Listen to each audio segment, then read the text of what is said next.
Welcome back to clean news Rajasthan. चलिए देखते हैं राजस्थान की 15 फटाफट बड़ी खबरों को। अंताप चुनाव में 20 उम्मीदवार मैदान में, रोमांचक मुकाबले की बिसात बिछी। राजस्थान की अंताप विधानसभा सीट पर उपचुनाव का माहौल गर्म है। नामांकन जांच के बाद अब 20 उम्मीदवार मैदान में है। कांग्रेस के वैकल्पिक प्रत्याशी और मिला जैन भाया का नामांकन रद्द हो गया है। करीब 2,25,000 मतदाता 27 अक्टूबर के बाद तय करेंगे किसके पक्ष में हवा बहेगी। माली, मीणा और अनुसूचित जाति के मतदाता इस बार भी चुनावी गणित में अहम भूमिका निभाएंगे। भाजपा को माली और शहरी वोटों पर भरोसा है, जबकि कांग्रेस मीणा और एससी वोट बैंक पर दांव लगा रही है। मुकाबला अब त्रिकोणीय और बेहद दिलचस्प हो चला है। कांग्रेस के संगठन मोचक फेयर एक्शन में गहलोत ने चलाया राजनीतिक मास्टर स्ट्रोक। बिहार की सियासत में कांग्रेस के वरिष्ठ नेता अशोक गहलोत ने एक बार फिर दिखाया अपना जादू। महागठबंधन में उठे मतभेद सिर्फ 24 घंटे में सुलझा लिए गए। गहलोत ने सभी दलों से बातचीत कर एकजुटता का भरोसा दिलाया और संयुक्त प्रेस कॉन्फ्रेंस में सबको साथ खड़ा किया। यह वही गहलोत है जिन्होंने गुजरात से लेकर हरियाणा और महाराष्ट्र तक कांग्रेस की मुश्किलें आसान की। शांत स्वभाव और गहरी राजनीतिक समझ रखने वाले गहलोत पार्टी के असली संकट मोचक बन चुके हैं, जो हर बार मुस्कुराकर सियासी बाजी पलट देते हैं। पश्चिमी राजस्थान में नहीं बनेंगे अब मनरेगा के टाके, सरकार के फैसले पर मचा बवाल। राजस्थान के बाड़मेर और जैसलमेर के रेतीले इलाकों में पानी के टाके जीवन का सहारा हैं, लेकिन अब सरकार के आदेश से मनरेगा के तहत इन टाकों का निर्माण रोक दिया गया है। दीपावली के दिन जारी इस आदेश ने ग्रामीणों में गुस्सा और चिंता बढ़ा दी है। सांसद उम्मीदवार बेनीवाल और विधायक हरीश चौधरी ने इसे जनता के साथ धोखा बताया है।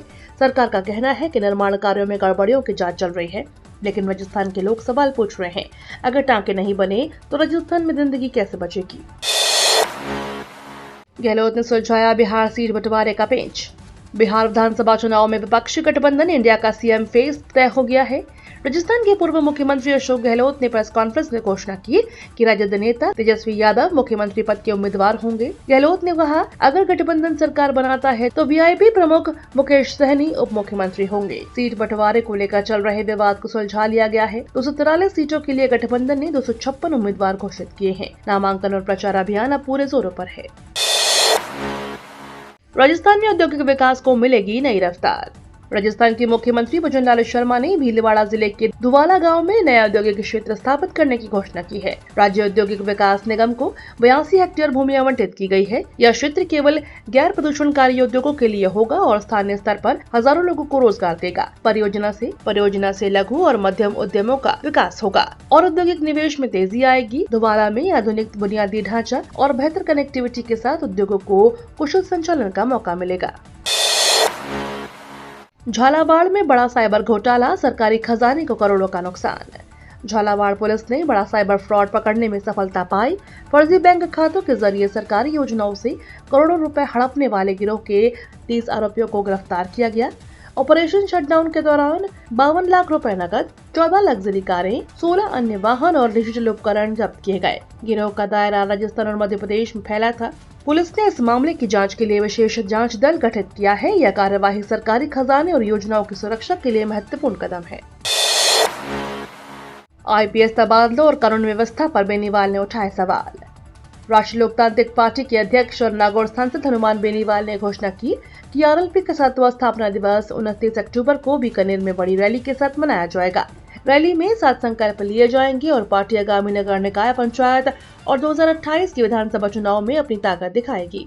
बेनीवाल ने आईपीएस तबादलों और प्रदेश की बिगड़ती कानून व्यवस्था पर सवाल उठाए।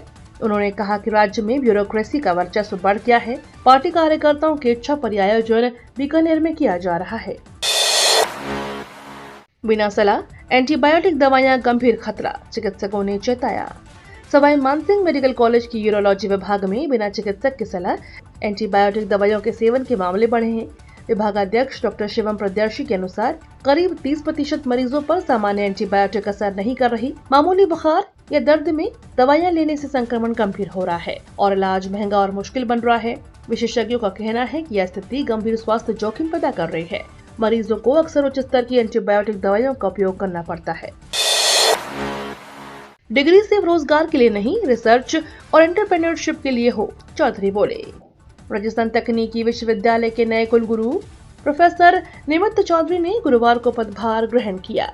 ज्वाइनिंग के बाद उन्होंने यूनिवर्सिटी के प्रोफेसर्स और अधिकारियों के साथ बैठक में कहा कि तकनीकी शिक्षा में रिसर्च और नवाचार को नई शिक्षा नीति के अनुरूप बढ़ावा दिया जाएगा। उनका लक्ष्य है कि आरटीओ की डिग्री रोजगार के लिए नहीं बल्कि रिसर्च और एंटरप्रेन्योरशिप के लिए उपयोग हो।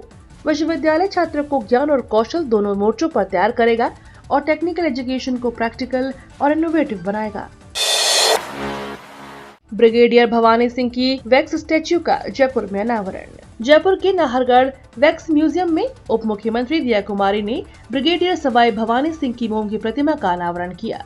दिया कुमारी ने कहा कि उनके पिता केवल परिवार के नहीं बल्कि पूरे राष्ट्र के गौरव थे। इस अवसर पर भवानी सिंह के जीवन और वीरता पर आधारित 8 मिनट की डॉक्यूमेंट्री भी दिखाई गई। प्रतिमा रॉयल दरबार सेक्शन में स्थापित की गई है। कलाकारों ने इसे तैयार करने में महीनों रिसर्च की। यह प्रतिमा आने वाले पीढ़ियों के लिए प्रेरणा का स्रोत बनेगी। राजस्थान की हवा खतरे के निशान पर, धौलपुर सबसे प्रदूषित। राजस्थान के केंद्रीय प्रदूषण नियंत्रण बोर्ड के अनुसार राज्य की हवा खतरे की चेतावनी पर है। धौलपुर सबसे प्रदूषित शहर बन गया। यहाँ एयर क्वालिटी इंडेक्स 315 पर पहुंच चुका है और स्थिति गंभीर श्रेणी में दर्ज की गई है। भिवाड़ी से दौसा तक के 10 शहरों में हवा बहुत खराब श्रेणी में है। राजधानी जयपुर सहित अधिकांश प्रमुख शहर मध्यम श्रेणी में है, जो आम लोगों के स्वास्थ्य के लिए जोखिम भरा है। विशेषज्ञों ने औद्योगिक और निर्माण गतिविधियों पर नियंत्रण की सलाह दी है। राष्ट्रीय महासचिव प्रियंका गांधी ने जंगल सफारी का लिया आनंद। कांग्रेस की राष्ट्रीय महासचिव और वायनाड सांसद प्रियंका गांधी वाड्रा गुरुवार को रणथंभौर टाइगर रिजर्व पहुंची। उनका भव्य स्वागत राजस्थानी परंपरा के अनुसार किया गया। प्रियंका गांधी अगले 2 से 3 दिन रणथंभौर में ठहरेंगी और नेशनल पार्क का भ्रमण करेंगी। वे जंगल सफारी का आनंद लेते हुए बाघ, बाघिन और अन्य वन्य जीवों को देखेंगी। प्रियंका को वन्य जीवों और पर्यावरण से गहरा लगाव है। उनके दौरे के चलते रणथंभौर में कड़ी सुरक्षा व्यवस्था लागू की गई है। यह प्रियंका का इस साल का दूसरा दौरा है। सफाई कर्मचारी की बेटी हर्षिता कुमारी बनेगी एशियन यूथ गेम्स में भारत का प्रतिनिधित्व। हर्षिता कुमारी जालौर की 16 वर्षीय प्रतिभाशाली बेटी अपने हौसले और मेहनत से अब अंतर्राष्ट्रीय स्तर पर भारत का प्रतिनिधित्व करेंगी। नगर परिषद में सफाई कर्मी की बेटी हर्षिता मुए थाई प्रतियोगिता में हिस्सा लेंगी। आर्थिक तंगी के बावजूद उन्होंने हार नहीं मानी और पहले नेशनल चैंपियन बन चुकी हैं। श्रीगंगानगर और रोहतक में उन्होंने स्वर्ण पदक जीते हैं। पिछली बार अबू धाबी की प्रतियोगिता में हिस्सा नहीं ले पाए, लेकिन अब उनका लक्ष्य एशियन यूथ गेम्स में देश का नाम रोशन करना है। हर्षिता की कहानी हर बेटी के लिए प्रेरणा बनकर सामने आई है। दीपावली पर राजस्थान के सरकारी स्कूलों को मिला नया रंग रूप, सीएम भजनलाल की पहल। इस दीपावली राजस्थान के मुख्यमंत्री भजनलाल शर्मा की अनोखी पहल से प्रदेश के सरकारी स्कूलों ने नया रंग रूप पाया। स्कूल सुंदरीकरण अभियान के तहत 91% सरकारी स्कूलों में रंग रोगन और सजावट का काम पूरा हो चुका है।